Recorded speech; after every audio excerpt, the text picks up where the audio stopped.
Explain कर रहा है एक American psychological thriller movie deep water, जो हाल ही में 22 में रिलीज हुई है। मूवी के सेंट्रल कैरेक्टर में एक कपल हैं जिनकी मैरिज को कुछ साल हो गए हैं। हस्बैंड विक और वाइफ मेलिंडा आज अपने एक फ्रेंड के घर पे पार्टी में जा रहे हैं। मेलिंडा विक को कहती है कि क्या तुम मुझे मेरी हील पहना दोगे क्या? तो विक खुशी खुशी उसको हील पहना देता है। मेलिंडा विक को कहती है कि तुम जानते हो ना मैं तुमसे कितना प्यार करती हूँ। ये सुनकर विक को जैसे कुछ हर्ट हुआ और वो अपनी वाइफ को बिना जवाब दिए कहता है कि चलो चलते हैं। विक और मेलिंडा अपने फ्रेंड के घर पे पार्टी में जाते हैं। वहाँ पर मेलिंडा को अपना एक पुराना दोस्त जॉयल मिल जाता है जिसके साथ वो बिजी हो जाती है। इधर विक अपने फ्रेंड्स के साथ कुछ बातें करने के बाद में मेलिंडा को ढूंढता है तो वो देखता है कि मेलिंडा घर के नीचे स्विमिंग पूल में जॉयल के साथ एंजॉय कर रही है और उसको किस भी कर रही है। ये देखकर मेलिंडा के हस्बैंड विक को दुख हुआ, लेकिन सरप्राइजिंगली अपनी बीवी को दूसरे किसी आदमी के साथ देखने के बाद में भी विक शॉक नहीं हुआ। उसको कुछ भी सरप्राइजिंग नहीं लगा। विक के फ्रेंड भी विक को कहते हैं कि तुम्हारी वाइफ और जॉयल के कुछ रिलेशन लग रहे हैं, तुम कुछ करते क्यों नहीं? लेकिन विक अपने फ्रेंड की बात को इग्नोर कर देता है। कुछ देर बाद में मेलिंडा पार्टी में पियानो बजाती है, जिसको देख के विक के चेहरे की मुस्कान वापस लौट आती है। जो वाइफ थोड़ी देर पहले किसी और आदमी के साथ इन्वॉल्व थी, अभी उसी को पियानो बजाते हुए देख के विक बड़ा खुश हो रहा था। विक का ये बिहेवियर काफी सरप्राइजिंग होता है। पार्टी में जॉयल और विक दोनों बात करते हैं तो जॉयल विक को कहता है कि तुम कितने अच्छे हस्बैंड हो जो अपनी वाइफ की पर्सनल लाइफ में बिल्कुल भी इंटरफेयर नहीं करते हो। तुम्हें कोई फर्क नहीं पड़ता कि वो किसके साथ क्या कर रही है। तो विक कहता है कि मेरी वाइफ का एक पुराना बॉयफ्रेंड था मार्टिन, और तुम्हें पता है ना कि मार्टिन अभी टाउन से गायब है। पता है तुम्हें क्यों गायब है? तो जॉयल पूछता है कि क्यों? तो विक कहता है कि उसको मैंने मार डाला। जो भी मेरे वाइफ के करीब आता है मैं उसको मार डालता हूँ। ये सुन के जॉयल काफी डर जाता है और वो पार्टी से डर के मारे चला जाता है। पार्टी के बाद में मेलिंडा विक को पूछती है कि क्या तुमने जॉयल को धमकाया था? वो पार्टी को बीच में ही छोड़ के क्यों चला गया था? तो विक कहता है कि नहीं, बिल्कुल नहीं, मैंने तो उसको नहीं धमकाया। विक और मेलिंडा अपने घर पे आ जाते हैं।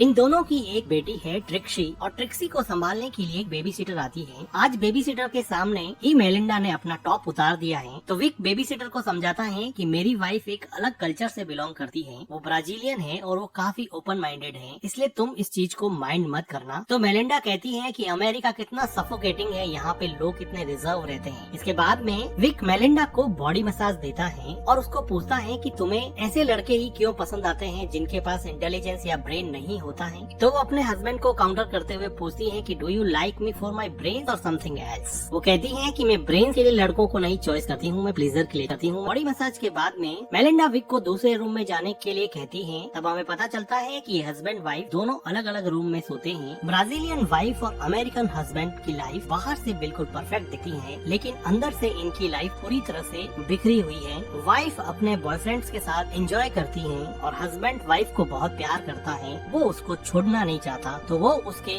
लवर्स को धमकाता है और उन्हें उनसे दूर करने की कोशिश करता है। विक अपना ज्यादातर टाइम अपनी बेटी ट्रिक्सी के साथ बिताता है और बाकी का बचा हुआ टाइम अपनी हॉबी हेलिसी कल्चर यानी कि स्नेल्स को रेस करने में बिताता है। विक ने अपने घर के बाहर गार्डन में एक छोटा सा स्नेल कल्चर के लिए रूम बना रखा है और यहाँ पर विक काफी टाइम स्पेंड करता है। विक और मेलिंडा की डॉटर ट्रिक्सी बहुत ही स्मार्ट है। आज वो अपने स्कूल के प्रोजेक्ट के लिए रेडॉक्स रिएक्शन फॉरवर्ड पोटैटो से चलने वाला रोबोट बना रही है। वो इतनी स्मार्ट है कि अपने डैड और अपनी मदर के बीच में चल रहे कन्फ्लिक्ट को बहुत अच्छे से समझती है। विक अपनी डॉटर ट्रिक्सी को स्कूल छोड़ता है तो ट्रिक्सी की स्कूल टीचर कैली, जो कि विक की बहुत अच्छी फ्रेंड थी, वो कहती है कि मैंने सुना है कि तुम लोगों का मर्डर कर रहे हो। जॉयल टाउन में ये बात फैला रहे हैं कि तुमने अपनी वाइफ के एक्स बॉयफ्रेंड मार्टिन का मर्डर किया है। विक कहता है कि मैं तो सिर्फ मजाक कर रहा था। तो कैली कहती है कि मजाक हो या सच हो, लेकिन आइडिया तुम्हारा काम कर गया। अब जॉयल तुम्हारे घर के आसपास कभी फटकेगा नहीं। यही बात उसके दोस्तों को भी पता चलती है। तो विक कहता है कि देखो मैंने कोई मर्डर नहीं किया, मैंने तो जॉयल के साथ सिर्फ मजाक किया था। वो अपनी वाइफ को भी समझाता है, लेकिन उसकी वाइफ उस पे बहुत चिल्लाती है कि तुमने मेरे दोस्त को डरा धमका कर पार्टी से भगा दिया और मुझे तो लगता है कि तुमने मार्टिन का मर्डर किया हो। वो कहती है कि जॉयल को कल रात को डिनर के लिए बुलाना पड़ेगा और उसे सॉरी बोलना पड़ेगा। वो जॉयल को अपने घर पे डिनर पे बुलाते हैं और डिनर के बाद में मेलिंडा अपने हस्बैंड को कहती है कि तुम ट्रिक्सी के रूम में चले जाओ और उसको बेड टाइम स्टोरी सुनाओ। विक को पता था कि वो जॉयल के साथ टाइम स्पेंड करना चाहती है। वो ट्रिक्सी के रूम में जाके उसको स्टोरी स्टोरी सुनाने लग जाता है। तो ट्रिक्सी अपने डैड को कहती है कि मॉम दूसरे आदमियों के साथ अजीब सा बिहेव क्यों करती है, मुझे ये आदमी जोएल बिल्कुल भी पसंद नहीं है, मैं आप दोनों को साथ में देखना चाहती हूँ, मैं मॉम को किसी और के साथ देखना पसंद नहीं करती।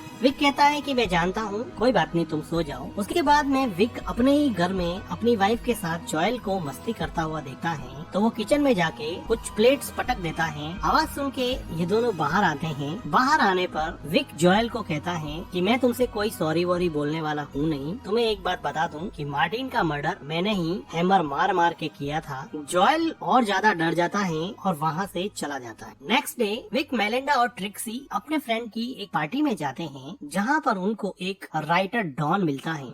डॉन कहता है कि मैं मूवीज की स्टोरीज लिखता हूँ, शॉर्ट स्टोरीज लिखता हूँ, तुम क्या करते हो? तो विक बताता है कि मैं सॉफ्टवेयर इंजीनियर हूँ और मैं चिप बनाता हूँ जो ड्रोन टेक्नोलॉजी में यूज होते हैं। तो डॉन कहता अच्छा ड्रोन्स में यूज होते हैं, मतलब तुम अफगानिस्तान में बॉम्ब गिरवाने वाले काम करते हो। तो विक कहता है कि बॉम्ब ही क्यों, अगर तुम किसी भूखे आदमी को ढूंढ लो तो उसके घर पे खाना भी पहुँचाया जा सकता है। तो डॉन कहता है कि पहुँचाया तो जा सकता है लेकिन खाना कोई पहुँचाता नहीं है, सिर्फ बॉम्ब ही गिराते हैं। और इसी बात में डॉन और विक के बीच में मन ही मन अनबन हो जाती है। तो डॉन आर्ग्यूमेंट हारता है तो वो कहता है कि तुमने मार्टिन को मारा था, मैंने भी सुना। तो विक कहता है कि ये तो एक जोक था, तुम उसको इतना सीरियसली क्यों ले रहे हो? पार्टी में विक अपनी क्लोज फ्रेंड और ट्रिक्सी की स्कूल टीचर कैली के साथ डांस करता है, जिसको देखकर मेलिंडा काफी जेलस होती है और वापस जाते समय वो विक को प्लीज करती है। इसके बाद ये दोनों घर पे जाके पैशनेटली इंटीमेट होते हैं। विक को थोड़े दिनों के बाद में पता चलता है कि मेलिंडा पियानो क्लासेस ले रही है और वहाँ पर उसका टीचर चार्ली अब उसका नया बॉयफ्रेंड बन गया है। विक अपना टाइम तो स्पेंड स्नेल कल्चर में बिताता था, लेकिन उसकी इमेजिनेशंस अब अपनी वाइफ को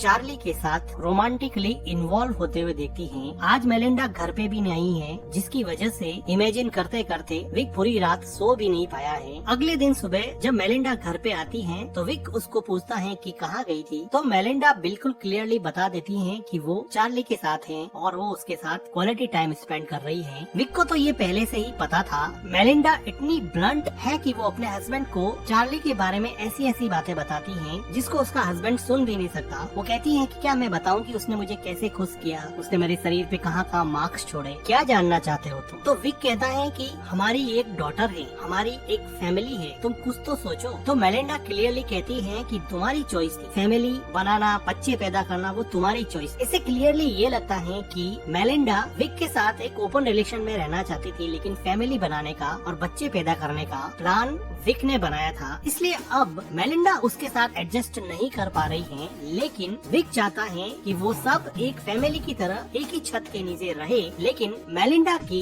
इन हरकतों ने इस प्लान को चौपट कर दिया और अब ये फैमिली डीप वाटर्स में है, इनकी मैरिज डीप वाटर्स में है, इनकी इमोशंस डीप वाटर्स में है, मेलिंडा का बिहेवियर डीप वाटर्स में है और विक का फ्रस्ट्रेशन डीप वाटर्स में। विक ने मन ही मन सोच लिया था कि अब ये सब नहीं चलेगा। आज विक के किसी और फ्रेंड के घर पे पार्टी है और सब लोग यहाँ पे खूब एंजॉय कर रहे हैं। मेलिंडा का पियानो टीचर और उसका बॉयफ्रेंड चार्ली भी आया है, जिसको देख के मेलिंडा बहुत खुश होती है, लेकिन विक काफी अपसेट हो जाता है। पार्टी में मेलिंडा के रिक्वेस्ट करने पे चार्ली वहाँ पे पियानो बजाता है, जिसको मेलिंडा काफी एंजॉय करती है। अब रात हो चुकी है और विक मेलिंडा को ढूंढ रहा है। विक मेलिंडा को सर्च करने के लिए ऊपर जाता है तो वो देखता है कि मेलिंडा और चार्ली काफी एंजॉय कर रहे हैं और अब वो दोनों कमरे से बाहर निकलकर स्विमिंग पूल में आ गए हैं और वहाँ पर भी काफी मस्ती कर रहे हैं, जिसको देख के विक का पारा चढ़ रहा होता है। अपनी आंखों के सामने अपनी वाइफ को चार्ली के साथ मस्ती करते हुए देख के अब विक ने अपने दिमाग में एक ऐसा प्लान बनाया है जिसका अंजाम चार्ली के लिए बहुत खराब होने वाला है। थोड़ी देर बाद में यहाँ पे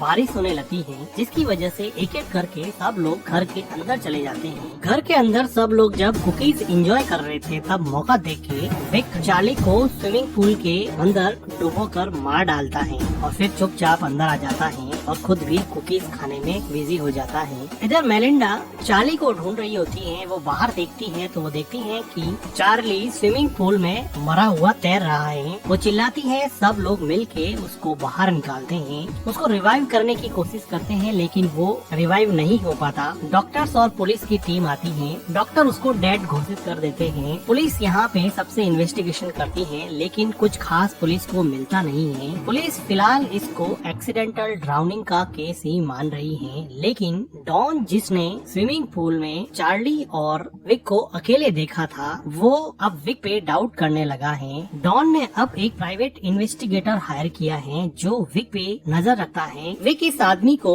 एक दिन अपनी वाइफ के साथ पकड़ लेता है। ये आदमी पहले तो अपने आप को साइकोथेरेपिस्ट बताता है, लेकिन विक को पता चल चुका था कि ये इन्वेस्टिगेटर है और उसने अपनी वाइफ के बैंक स्टेटमेंट से पता लगाया कि उसकी वाइफ डॉन को कुछ पैसे इस इन्वेस्टिगेशन के लिए ट्रांसफर करती थी। तो वो अब डॉन के घर जाकर डॉन पर चिल्लाता है कि तुम्हें क्या हक बनता है कि तुम मेरे ऊपर किसी इन्वेस्टिगेटर को नजर रखने के लिए कहो। डॉन की वाइफ कैली डॉन को माफी मांगने के लिए कहती है, लेकिन वो कहता है कि मैं क्यों माफी मांगू, मैंने क्या किया है। इस इवेंट के बाद में विक और डॉन के बीच में दरार काफी बढ़ जाती है, लेकिन विक के लिए मुसीबत डॉन नहीं था, मुसीबत उसकी बीवी थी जो अब एक अपने नए बॉयफ्रेंड के साथ घूम रही है। टोनी नाम का ये आदमी मेलिंडा का कॉलेज में बॉयफ्रेंड था और अब वो किसी वजह से वापस यहाँ यूएसए में रीयूनाइट हो गए हैं, जिनको देख के विक के मन में जेलसी वापस से रीइग्नाइट हो गई है। इधर विक की डॉटर विक को कहती है कि डैड मुझे पता है कि आपने क्या किया है, मुझे पता है कि आपने चार्ली को मार दिया है। तो विक कहता है कि अगर तुम्हें पता है तो फिर ये बात अपने बीच में ही रहनी चाहिए।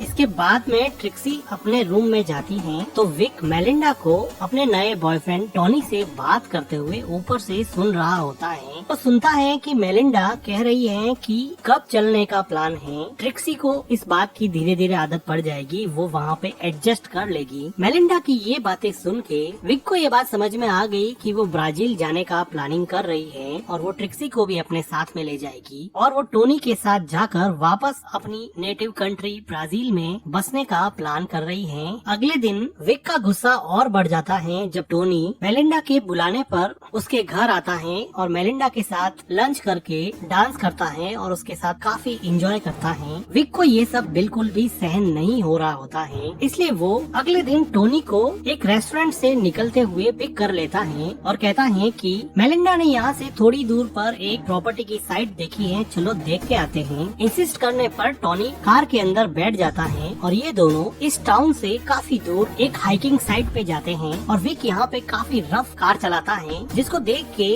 टोनी को बड़ा अजीब लगता है। अब ये दोनों हाइकिंग साइट पे नीचे उतर जाते हैं। टोनी थोड़ा आगे चला जाता है तो विक एक पत्थर उठा के टोनी के सर पे अटैक कर देता है, जिसकी वजह से टोनी लुढ़कता लुढ़कता हाइकिंग साइट के बिल्कुल नीचे एक रिवर के पास जाके मर जाता है। विक नीचे आता है और टोनी की जेब से उसका वॉलेट निकाल देता है। विक टोनी की डेड बॉडी को एक बड़ा सा पत्थर अपने बेल्ट से बांधकर नदी के अंदर डुबो देता है। विक अपने डॉगी के साथ वापस घर पे आ जाता है और मेलिंडा को पूछता है कि आजकल टोनी नहीं दिखाई दे रहा, क्या बात है। विक अपनी डॉटर के साथ यहाँ पे अब आराम से शांति से खाना एंजॉय कर रहा है। मेलिंडा कहती है कि काफी दिन हो गए हैं हाइकिंग साइट पे पिकनिक पे नहीं गए, वहाँ पे चलते हैं।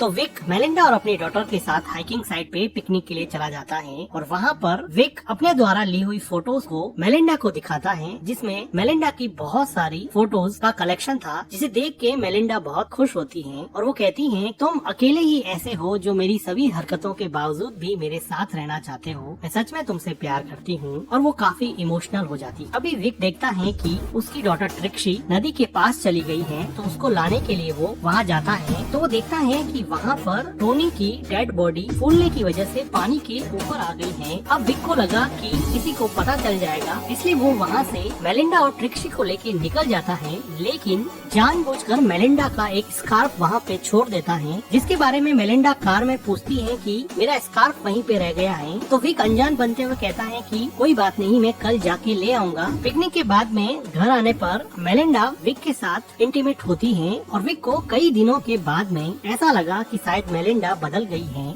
अगले दिन विक मेलिंडा के उठने के पहले ही स्कार्फ लेने के बहाने से हाइकिंग साइट पे जाता है। मेलिंडा पीछे उठती है और विक को ढूंढती है और विक के स्नेल वाले रूम में पहुंचती है, जहां पर चेक करने पर वो देखती है कि टोनी का वॉलेट वहां पे रखा हुआ है, जिसको देख के वो समझ जाती है कि उसके हस्बैंड ने ही टोनी को मारा होगा, इसलिए वो डॉन को कॉल कर देती है। इधर हाइकिंग साइट पे विक टोनी की बॉडी को ठिकाने लगा रहा होता है, तो वहाँ पर अचानक से डॉन आ जाता है और कहता है कि विक क्या कर रहे हो। तो विक कहता है कि मेरी वाइफ का स्कार्फ यहाँ पे रह गया था। तो वो कहता है कि देखो स्कार्फ तो मेरे पास है, और वो विक को बॉडी को पानी के अंदर धकेलते हुए देख लेता है और वो वहाँ से डर के मारे भागने लगता है। विक भी अपनी साइकिल लेके उसके पीछे भागता है। डॉन तेजी से कार चलाता है और कहता है कि चलो मुझे एक और स्क्रिप्ट मिल गई जिस पर मैं बुक लिखूंगा। अब वो पुलिस को मैसेज करना चाहता है, लेकिन ऑटो करेक्ट की वजह से मैसेज नहीं होता है और फोन नीचे गिर जाता है। यहाँ माउंटेन्स की वजह से कार प्रॉपरली चल नहीं रही थी,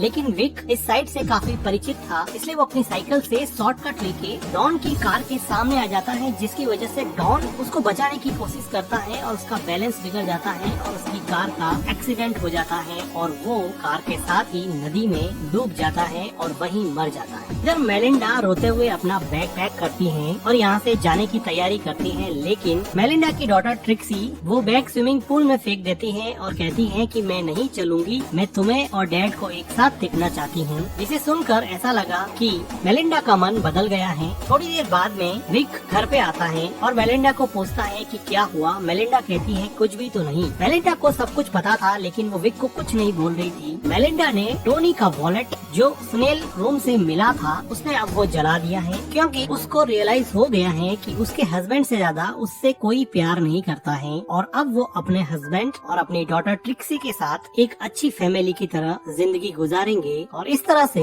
गलत तरीके से ही सही, लेकिन विक ने अपनी मैरिज जो कि डीप वाटर्स में थी अभी आउट ऑफ डीप वाटर्स है। और इसी के साथ ये मूवी एंड हो जाती है। मूवी का एक्सप्लेनेशन अच्छा लगा हो तो वीडियो को लाइक कीजिएगा, हमारे चैनल को सब्सक्राइब कीजिएगा and thank you for watching.